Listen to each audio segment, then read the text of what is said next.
अच्छा गाइस, देखिए टॉपिक हमारा क्या है, ईल्ड। अब यहां पे हम शुरू करेंगे परसेंटेज ईल्ड को। ये हमारा मेन टॉपिक है, लेकिन ईल्ड क्या होता है, फिर हम इसके डेफिनेशन करेंगे। ईल्ड की बेसिकली डेफिनेशन क्या है, डेफिनेशन के बाद ईल्ड के हमारे पास टाइप्स कितनी है। एक हमारे पास होता है actual yield, experimental yield, practical yield, laboratory yield, ठीक है। और फिर दूसरा हमारे पास क्या होता है, दूसरा हमारे पास होता है theoretical yield, calculated yield, expected yield. इसको आप कह सकते हैं कि non stoichiometric yield, amounts yield, ठीक है। बहुत सारे नाम आप इसको दे सकते हैं। फिर हमने डिस्कस करना है कि फैक्टर्स अफेक्टिंग ईल्ड। अब ये थ्योरेटिकल ईल्ड ज्यादा होता है किससे, इस एक्चुअल ईल्ड से। क्यों ज्यादा होता है, तो वो फैक्टर्स कौन से हैं। The number one, reaction conditions, मतलब यह है कि प्रेशर, टेम्परेचर और कैटलिस्ट, ये इसका फर्क हो सकता है। साइड रिएक्शन हो सकता है, बाई प्रोडक्ट बन सकते हैं। थर्ड वन, मेजरमेंट में आपसे ऊपर नीचे कुछ हो सकता है। प्योरिटी ऑफ द कंटेंट, इसमें फर्क आ सकता है, ठीक है। फिर हम बात करेंगे परसेंटेज ईल्ड हम कैलकुलेट कैसे करेंगे, तो actual yield divide by theoretical yield multiply with the 100। और फिर हम बात करेंगे कि इस परसेंटेज ईल्ड के हम कैलकुलेट किस तरह कर सकते हैं, या इसके एप्लीकेशंस क्या है, या percentage yield efficiency of reaction किस तरह शो करता है। और फाइनली फिर हम इस पे 2-4 एमसीक्यूज भी करेंगे, ठीक है। तो आप पूरे लेक्चर के लिए रेडी रहें। औज़ुबिल्लाहिमिनश्शैतानिर्रजीम, बिस्मिल्लाहिर्रहमानिर्रहीम। अस्सलाम वालेकुम माय डियर स्टूडेंट्स, उम्मीद करता हूँ आप लोग खैरियत से होंगे, मज़े में होंगे। यस, एमडीकेट, नीट, जी, केट लेक्चर परसेंटेज ईल्ड के साथ, ठीक है। और इसमें हम सारी चीज़ों को डिस्कस करेंगे जो जो भी आपके एग्जाम के हवाले से इंपॉर्टेंट है। यस, अपने चैनल को सब्सक्राइब करना है। तो चलो टॉपिक पे चलते हैं। परसेंटेज ईल्ड क्या होता है, लेकिन परसेंटेज ईल्ड से पहले हम ईल्ड को डिस्कस करते हैं।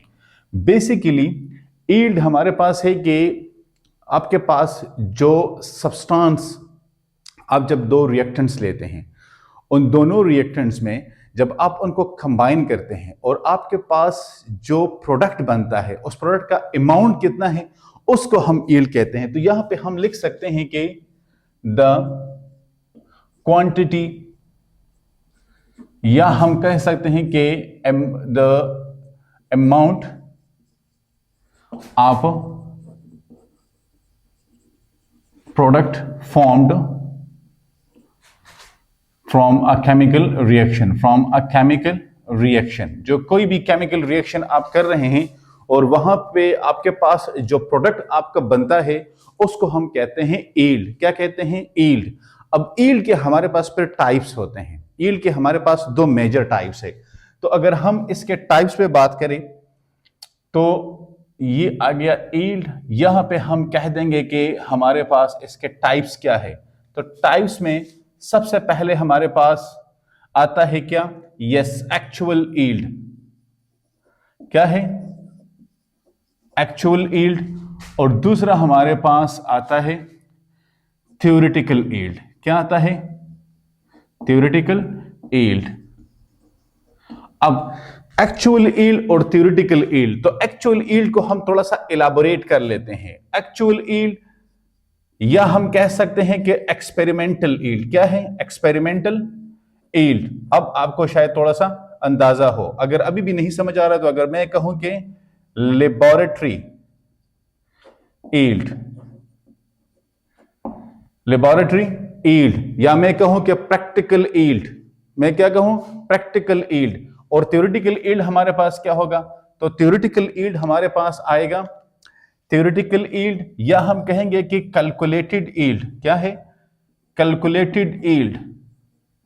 या मैं कह सकता हूं कि मेरे पास जो एक्सपेक्टेड ईल्ड होता है, एक्सपेक्टेड ईल्ड होता है। लेकिन इसके लिए एक चीज जरूरी है कि ये नॉन स्टैचोमेट्रिक, नॉन स्टैचोमेट्रिक। इसके लिए आपको जाके जो है ना, वो डिस्क्रिप्शन में लिंक मौजूद है स्टैचोमेट्री के लेक्चर को, उसको आप डिस्कस करें कि ये ईल्ड आप नॉन स्टैचोमेट्रिक रिएक्शंस के लिए कर सकते हैं, स्टैचोमेट्रिक रिएक्शन के लिए ये ईल्ड नहीं होता। उसके लिए प्रैक्टिकल या आपके पास एक्सपेरिमेंटल ईल्ड होता है। तो अब यहां पे अगर हम इसको थोड़ा सा इलाबोरेट करें तो डेफिनेशन वाइज हम कहते हैं कि हमारे पास ये जो ईल्ड होता है बेसिकली ये हम कैलकुलेट करते हैं, डेफिनेशन ये है कि theoretical yield calculated from a balanced chemical equation, अगर आपका इक्वेशन बैलेंस नहीं है तो आप इसको कैलकुलेट नहीं कर सकते, क्योंकि जब आप कैलकुलेट करेंगे आपके पास इसमें एरर आएगा। थोड़ा सा आप जाग जाए, आप लोग सो रहे।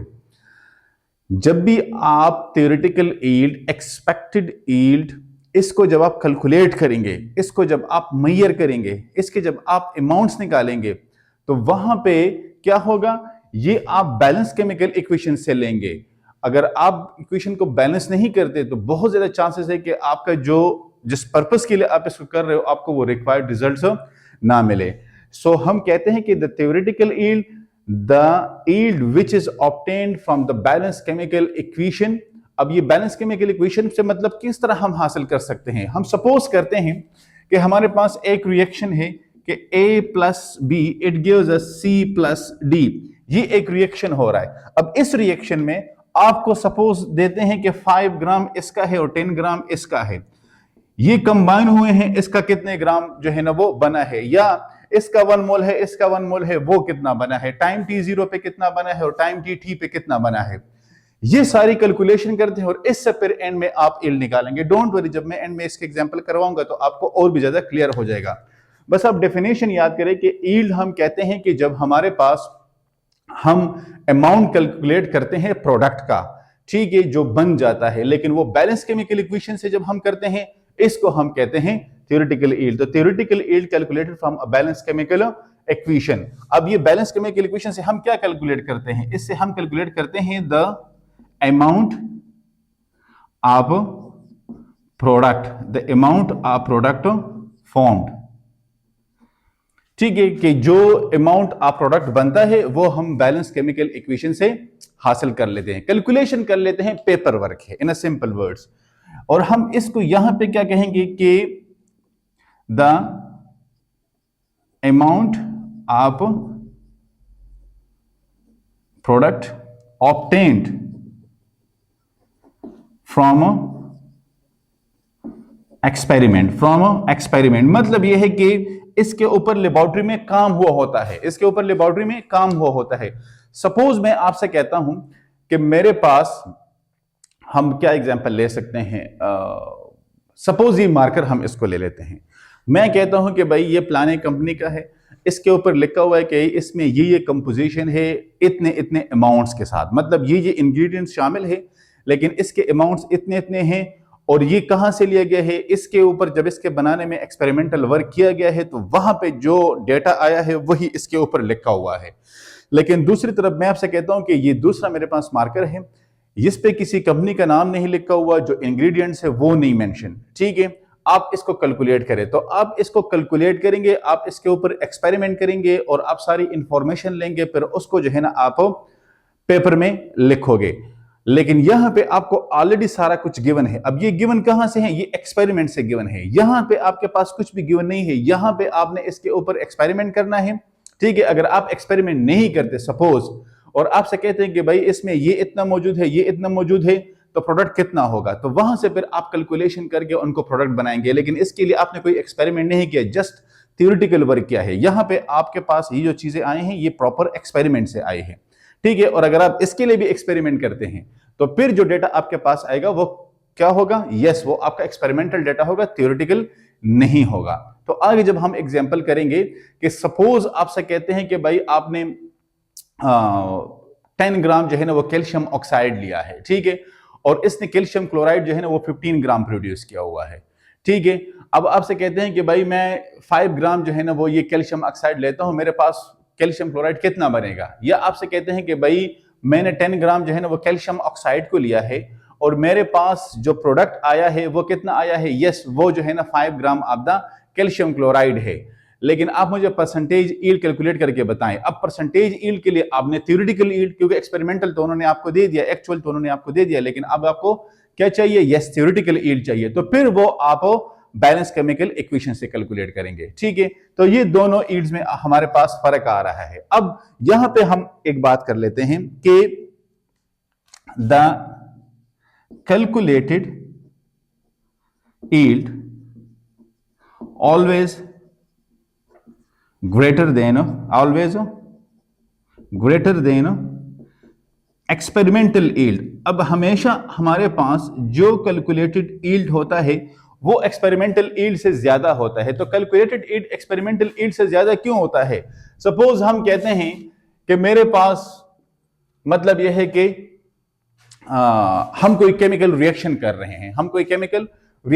रहे हैं, और मुझे कहा जा रहा है कि A plus B and C plus D, मैंने इसके 5 ग्राम लिए और इसके 2 ग्राम लिए, और ये प्रोडक्ट आप कैलकुलेट करके बताएं। ठीक है, हम यहां पे प्रोडक्ट को सिंपल रख लेते हैं 1 को, तो फिर आपके पास ये इजीली आपकी समझ में आ जाएगी। ये आपके पास 7 ग्राम होना चाहिए, लेकिन ये तो पेपर वर्क है ना, ये तो पेपर वर्क में ये बता रहा है कि आपने एक का 5 लिया, दूसरे का 2 लिया है और आपके पास 7 आना चाहिए। जब आप इसका एक्सपेरिमेंट करेंगे तो कुछ चीजें ऐसी, वहां पे कुछ फैक्टर्स ऐसे शामिल है कि जो आपको जो है ना वो सजेस्टेड बताएंगे कि नहीं 5 और 2 आपने कंबाइन किया है, लेकिन ये आपके पास 7 कभी भी नहीं आएगा, 7 कभी भी नहीं आएगा, बल्कि ये आपके पास 7 से कम ही आएगा। 7 नहीं आ सकता, 7 से ग्रेटर नहीं आ सकता, लेकिन लेस देन 7 आ सकता है। अब कितना आ सकता है वो डिपेंड करता है कि आपने एक्सपेरिमेंट किस तरह किया है। अब वो कौन से फैक्टर्स है कि जो एक्सपेरिमेंटल यील्ड को हमेशा कम कर देते हैं, या जिसकी वजह से हमेशा एक्सपेरिमेंटल यील्ड कम होता है as compare to the theoretical yield. तो उन फैक्टर्स पे अभी हम इसके बाद बात करेंगे, लेकिन यहां तक अगर आपके पास ये टाइप्स क्लियर है, आप इसका स्क्रीनशॉट ले लें और फिर हम इस फैक्टर्स पे बात करेंगे। अच्छा गाइज, अब हम फैक्टर्स इफेक्टिंग यील्ड पे बात कर लेते हैं। तो यहां पे हम इसको 4 फैक्टर्स में कैलकुलेट करके रख देंगे।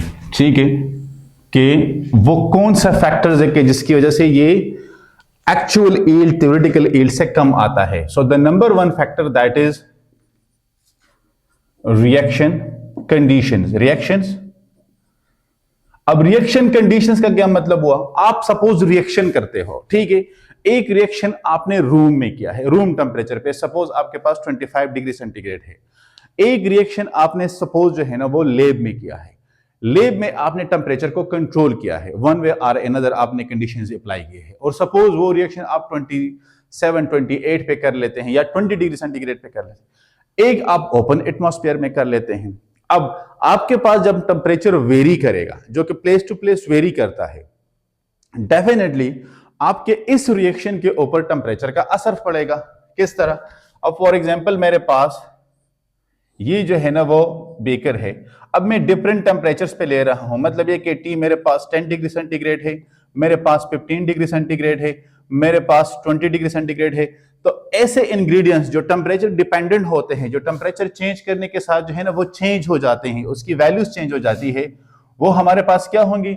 यस, वो हमारे पास जो है ना वो प्रोडक्ट को चेंज करेंगी as compare to theoretical yield. अब इसमें कौन कौन से हैं हमारे पास? तो देखिए, इसमें हमारे पास है टेम्परेचर जो रिएक्शन कंडीशन है, इसमें हमारे पास है प्रेशर, और इसमें हमारे पास है कैटलिस्ट।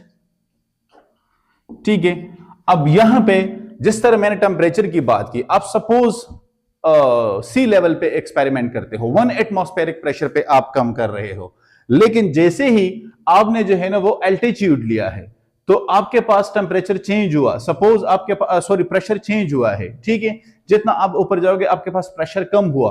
सपोज आप K2 हिल्स पे कोई करते हो, आप माउंट एवरेस्ट पे करते हो, या कोई और एल्टीट्यूड पे करते हो, तो वहां पे आपके पास एटमॉस्फेरिक प्रेशर कम हो जाएगा। तो डेफिनेटली जब एटमॉस्फेरिक, देखिए इसकी मैं आपको एक मिसाल देता हूं, इसके साथ नहीं है लेकिन मैं आपको एक जनरल मिसाल देता हूं। जब हम बॉइलिंग करते हैं तो प्रेशर के साथ बॉइलिंग पॉइंट चेंज हो जाता है, और वो जो टाइम टेकिंग है, ठीक है, वो जो फ्यूल कंजप्शन है वो चेंज हो जाता है।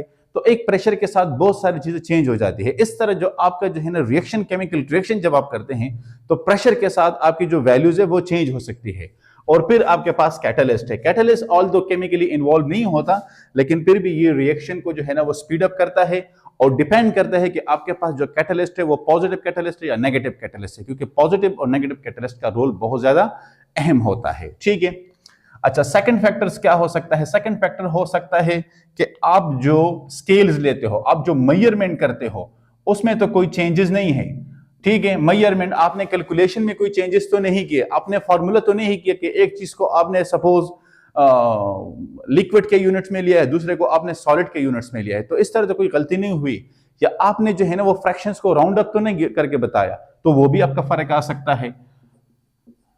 यहां पे प्योरिटी आप कंटेंट आ सकता है, आप जो सैंपल लेते हो तो उस कंटेंट की प्योरिटी भी एक्स वाले निशान है।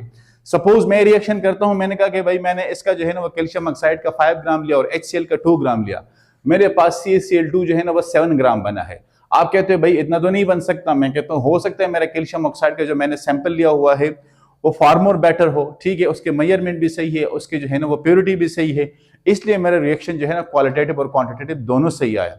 और सपोज आपके पास वो सैंपल उस तरह नहीं है तो आपका वो डेटा उस तरह नहीं आएगा, ठीक है। और फिर साइड रिएक्शन क्या है? साइड रिएक्शन, साइड रिएक्शन क्या है? साइड रिएक्शन जब बाई प्रोडक्ट की फॉर्मेशन होती है। फॉर एग्जांपल मैं कहता हूं कि मेरे पास एक केमिकल रिएक्शन हो रहा है, कैल्शियम ऑक्साइड और प्लस HCl का मैं रिएक्शन कर रहा हूं। अब दोनों का जो प्रोडक्ट है मुझे रिक्वायर्ड है CaCl2, लेकिन साथ में H2O भी बन रहा है। अब ये जो H2O बन रहा है इसको हम कहते हैं बाई प्रोडक्ट। क्या कहते हैं? By product. तो अब बाई प्रोडक्ट हमारे पास कहां से आता है? ये हमारे पास साइड रिएक्शन से आता है। तो साइड बाई प्रोडक्ट मतलब ये है कि जिस चीज की हमें जरूरत ना हो, जिस चीज की हमें जरूरत ना हो, क्योंकि अगर इस रिएक्शन में मैं इन दोनों को अमाउंट्स को ले लूं और मैं कहूं कि मेरे पास CaCl2 तो इतना नहीं आएगा, तो ऑब्वियसली उसके साथ जो H2O बन रहा है तो कुछ अमाउंट वहां पे भी जा रहा है, तो जो आपका डेटा है वो आपके पास उस तरह से नहीं आ सकता, ठीक है। तो it was all about the factors. अब फैक्टर्स के बाद हमारे पास फिर जो नेक्स्ट चीज है वो है कि परसेंटेज का फॉर्मूला क्या है। तो हम कहते हैं कि फॉर्मूला आप परसेंटेज यील्ड। अब परसेंटेज यील्ड तो ये हमारे पास बराबर होगा हमेशा से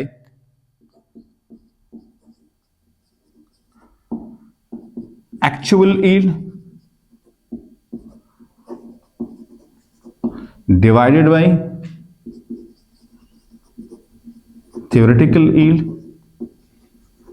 and multiply with 100, multiply with 100, ठीक है। इस फॉर्मूले के जरिए हम परसेंटेज यील्ड को कैलकुलेट कर सकते हैं। अब सपोज जब आपको कोई रिएक्शन देते हैं, आपको कोई डेटा देते हैं, तो उसमें मोस्टली आपको एक एक्चुअल यील्ड दिया होता है, ठीक है, जिसको आपने स्टेटमेंट से अपने लिए पिक करना होता है। और दूसरा आपने क्या करना है? आपने थ्योरेटिकल यील्ड कैलकुलेट करना है। जब आप दोनों को कैलकुलेट करेंगे और 100 के साथ मल्टीप्लाई करेंगे तो आपके पास परसेंटेज यील्ड की वैल्यू आएगी। अब परसेंटेज यील्ड की जो वैल्यू आएगी तो उसका रोल क्या है? अगर हम कहें कि भाई परसेंटेज यील्ड को पहले हम कैलकुलेट करने का तरीका बताते हैं कि स्टेप्स कैलकुलेटिंग परसेंटेज यील्ड, कि वो कौन से स्टेप्स है जिसके जरिए हम परसेंटेज यील्ड को कैलकुलेट कर सकते हैं। तो देखिए, अब सपोज ये जो रिएक्शन है ये हमने लिखा हुआ है, या हम कोई दूसरा रिएक्शन ले लेते हैं। सपोज मैं कहता हूं कि CaCO3, तो ये मुझे कैल्शियम ऑक्साइड प्लस CO2 दे रहा है। अब मैं कहता हूं कि मेरे पास सपोज डेटा ग्राम में है, ठीक है, और यहां पे भी मैं ग्राम में लेता हूं, ठीक है। अब ये मैंने ग्राम से ग्राम में कैलकुलेशन कर दी है और फिर इसके नंबर ऑफ मोल निकाले। सपोज मेरे पास मोल है तो मोल से मोल मैंने कैलकुलेशन कर लिए, फिर इसके जो है ना वो मैंने डेटा वहां पे पुट की है। तो जब भी आप परसेंटेज यील्ड कैलकुलेट करेंगे ना, तो सबसे पहले परसेंटेज यील्ड क्या है? परसेंटेज यील्ड के स्टेप्स में आता है कि आप एक्चुअल यील्ड को कैसे लेते हो, मतलब किस तरह पिक करते हो स्टेटमेंट में से, और आप थ्योरेटिकल यील्ड को कैलकुलेट कैसे करते हो। तो जब आपके पास ये दोनों चीजें आ जाएंगी ना और आप इसको 100 के साथ मल्टीप्लाई करोगे तो जो वैल्यू आएगी ना, तो उसको आपने क्या शो करना है, उसका क्या मतलब होगा, वो मैं अभी आपको आगे बताता हूं। लेकिन यहां तक अगर आपको समझ आ गई है कि वो कौन से फैक्टर्स है कि जो एक्सपेरिमेंटल यील्ड को मतलब यह है कि कम शो करते हैं as compare to the theoretical yield, या जिसके मुताबिक theoretical yield will always be greater than the experimental yield. आप इसका स्क्रीनशॉट ले लें। अच्छा गाइज, अब देखिए हम कहते हैं कि एप्लीकेशन ऑफ परसेंटेज यील्ड, तो इसके एप्लीकेशंस क्या है? Percentage yield always give you the efficiency of the chemical reaction, जो आपका केमिकल रिएक्शन हो रहा है ना, उसकी एफिशिएंसी आपको हमेशा क्या देगी? यस, ये परसेंटेज यील्ड देगी। अब वो कैसे देगी? तो चलो हम एक एग्जांपल को ले लेते हैं। हम कहते हैं कि क्वेश्चन नंबर 1 में हमारा स्टेटमेंट क्या है कि हम हीटिंग कर रहे हैं 40 ग्राम ऑफ कैल्शियम कार्बोनेट और हमारे पास ऑब्टेन हो रहा है 20 ग्राम ऑफ कैल्शियम ऑक्साइड। क्या? 20 ग्राम ऑफ कैल्शियम ऑक्साइड। अब परसेंटेज यील्ड बताएं। तो स्टेटमेंट क्या है कि on heating 40 gram of calcium carbonate 20 gram of calcium oxide was obtain. अब ये हमारे पास ऑब्टेन है। कैलकुलेट परसेंटेज यील्ड, ये हमने कैलकुलेट करना है। अब देखिए, सबसे पहले आपने क्या करना है? सबसे पहले आपने केमिकल रिएक्शन लिखना है। तो आपका केमिकल रिएक्शन होगा कि calcium carbonate, calcium oxide and plus CO2। ये तो हमारा मेन रिएक्शन आ गया है, ठीक है। अब इस रिएक्शन से हमने क्या करना है? मैंने आपको बताया था कि हमने एक्सपेरिमेंटल यील्ड को लेना है। तो एक्सपेरिमेंटल यील्ड ये हमारा है, लेकिन हम पहले ये रिएक्शन, अच्छा रिएक्शन के बाद हमने लिख लिया कि एक्सपेरिमेंटल यील्ड, तो वो हमारा है 20 ग्राम। कितना है? 20 ग्राम। अब हमारे पास कैलकुलेटेड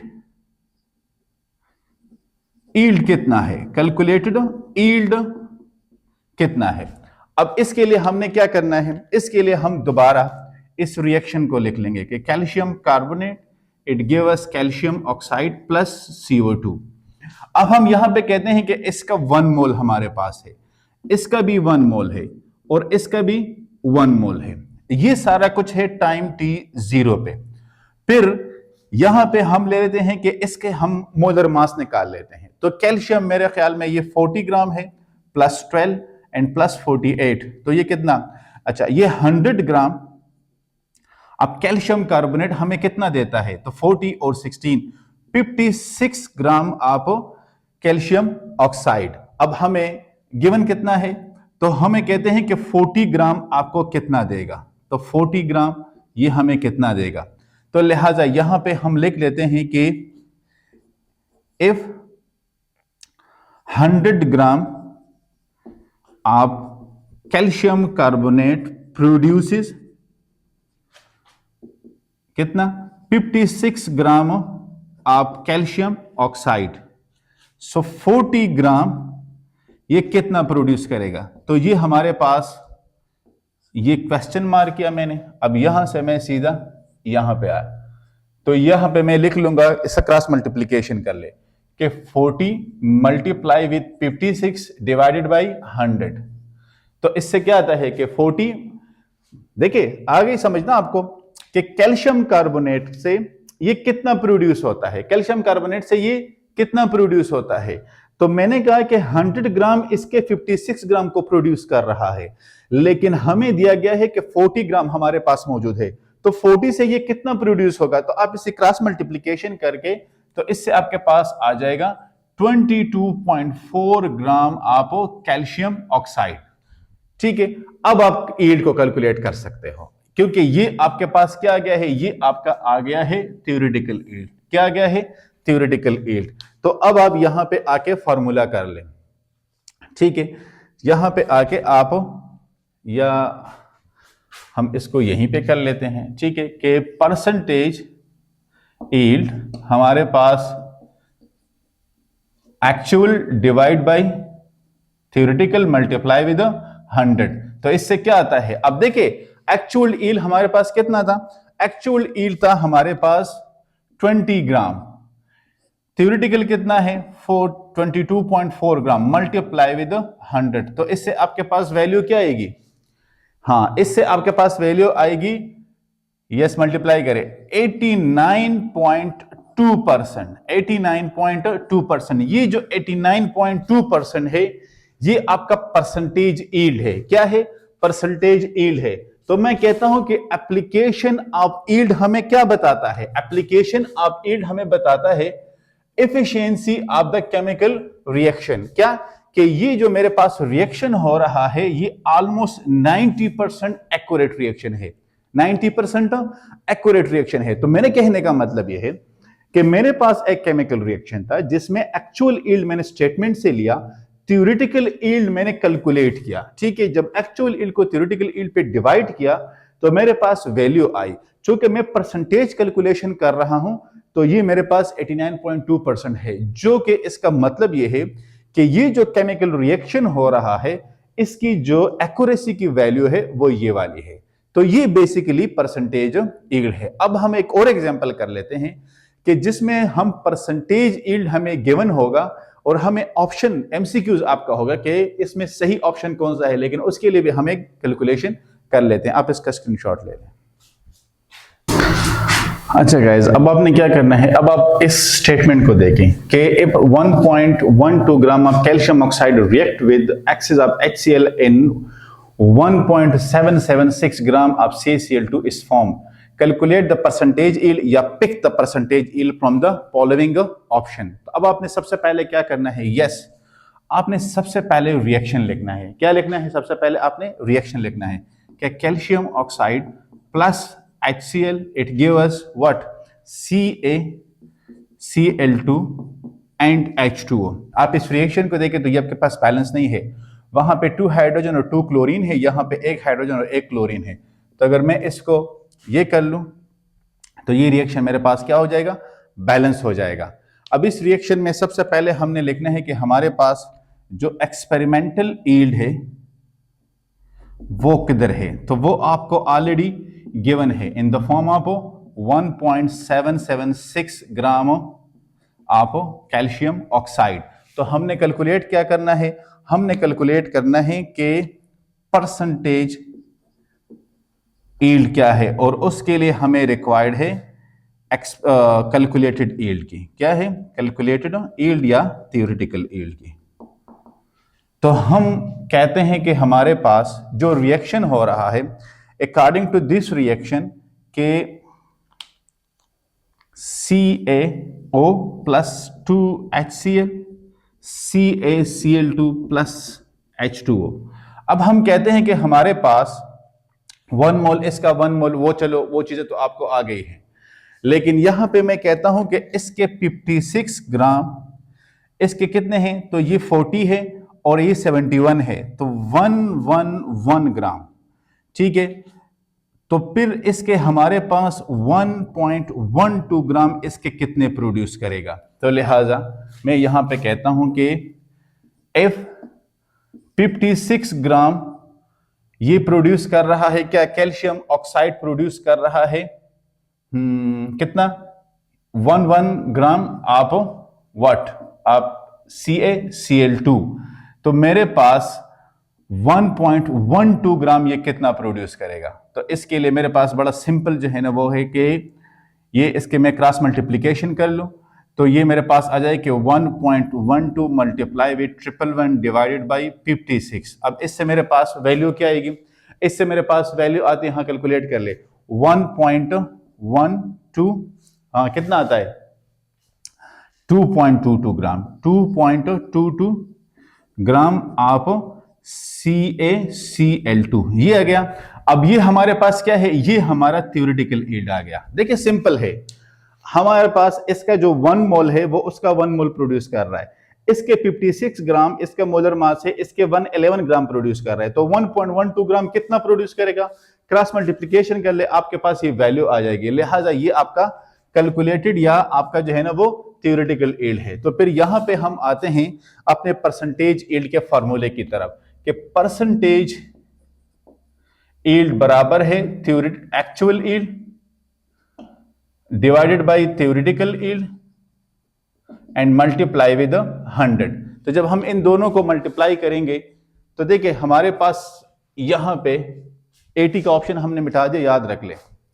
तो यहां पे हमारे पास एक्चुअल यील्ड कितना आया था, एक्चुअल यील्ड आया था 1.1776, इतना ही था, नहीं 1.776 था। ठीक है, डिवाइडेड बाई थ्योरेटिकल हमारे पास कितना है 2.22 एंड मल्टीप्लाई विद 100।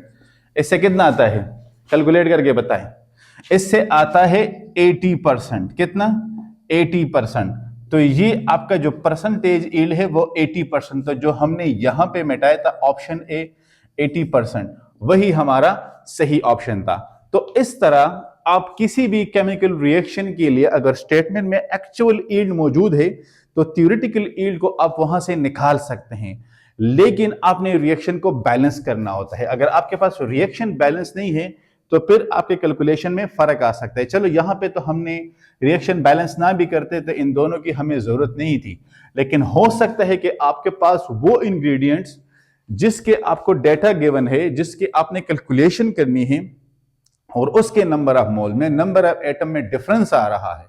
तो ऑब्वियसली, क्योंकि अगर मैं यहां पे लिखता सपोज इसकी मुझे जरूरत पड़ती तो एक HCl हमारे पास 36.5 ग्राम का है और 2 हमारे पास कितना है, यस 2 हमारे पास ऑलमोस्ट जो है ना वो 73 पर ग्राम है। ठीक है, तो कितना फर्क पड़ता है। तो इस तरह आपके पास नंबर ऑफ एटम में भी पड़ सकता है, एक क्लोरीन या एक हाइड्रोजन, ठीक है, 2 क्लोरीन या 2 हाइड्रोजन। तो मतलब यह है कि रिएक्शन को आपने बैलेंस करना है। जब तक आपको रिएक्शन बैलेंस की श्योरिटी ना हो आपने ये कैलकुलेशन नहीं करनी, क्योंकि ये आप कैलकुलेशन आपकी कभी भी सही नहीं आ सकती। तो इस तरह आप किसी भी केमिकल रिएक्शन का अगर आप एक्चुअल यील्ड आपको पता है, थ्योरेटिकल यील्ड आप कैलकुलेट करके तो परसेंटेज यील्ड आप निकाल सकते हैं। और परसेंटेज यील्ड आपका जो है ना हमेशा परसेंटेज में ही होता है, जो कि आपको बताता है। तो अब इससे पहले हमने 89.2% का किया था, ये हमारे पास 80% का है। तो ये फिर इस रिएक्शन की एक्यूरेसी में, इस रिएक्शन की एफिशिएंसी में ये फर्क आ रहा है। ऐसे बहुत सारे और भी क्वेश्चंस हैं, वो आप मतलब कमेंट्स एरिया में लिख दे, आई विल ट्राई कि हम उसको भी सॉल्व करें। उम्मीद है आपको समझ आ गई होगी। इंशाल्लाह नेक्स्ट लेक्चर में फिर मुलाकात होगी, तब तक के लिए अल्लाह हाफ़िज़।